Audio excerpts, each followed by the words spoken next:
15 ছেপ্টেম্বৰত অনুষ্ঠিত হৈ গ'ল ৰাজ্য চৰকাৰৰ তৃতীয় বৰ্গৰ নিযুক্তি পৰীক্ষা। তৃতীয় আৰু চতুৰ্থ বৰ্গৰ নিযুক্তিৰ লিখিত পৰীক্ষা আৰু 2টা দিনত অনুষ্ঠিত হ'ব। বিগত বৰ্ষত একাধিক প্ৰাৰ্থীয়ে তৃতীয় আৰু চতুৰ্থ বৰ্গ 2টাকৈ পদত লাভ কৰিছিল নিযুক্তি পত্ৰ। কিন্তু এইবাৰ ব্যৱস্থাৰ পৰিৱৰ্তন কৰা হৈছে। এইবাৰ এগৰাকী পৰীক্ষাৰ্থী কেৱল এটা পদতহে নিযুক্তি লাভ কৰিব। ঘোষণা মুখ্যমন্ত্ৰী ডক্টৰ হিমন্ত বিশ্ব শৰ্মাৰ। এগৰাকী পৰীক্ষাৰ্থীয়ে তৃতীয় বা চতুৰ্থ বৰ্গৰ 2টা পদতে পৰীক্ষাত অৱতীৰ্ণ হ'ব পাৰে যদিও তেওঁ যেতিয়া উত্তীৰ্ণ হ'ব তেতিয়া তেওঁ তৃতীয় বা চতুৰ্থ বৰ্গৰ যিকোনো এটা পদতহে হ'ব নিযুক্তি।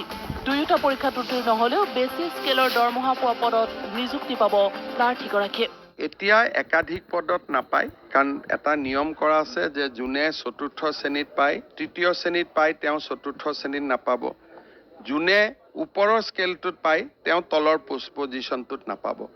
গতিকে এইবাৰ যাতে তেনেকুৱা ধৰণৰ ডাবল কেণ্ডিডেট নহয়, তাৰ বাবে এইবাৰ বহুতখিনি ব্যৱস্থা গ্ৰহণ কৰা হৈছে।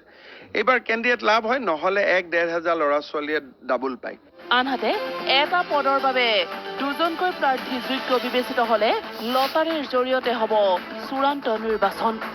ঘোষণা মুখ্যমন্ত্ৰী ডক্টৰ হিমন্ত বিশ্ব শৰ্মাৰ। লাষ্টত কোনোবাই যদি ডাবল পায়, আমি আৰু এটা চিন্তা কৰি আছো যে একেটা পোষ্টত 2টা হ'লে লটাৰী দি এটা কৰি দিম।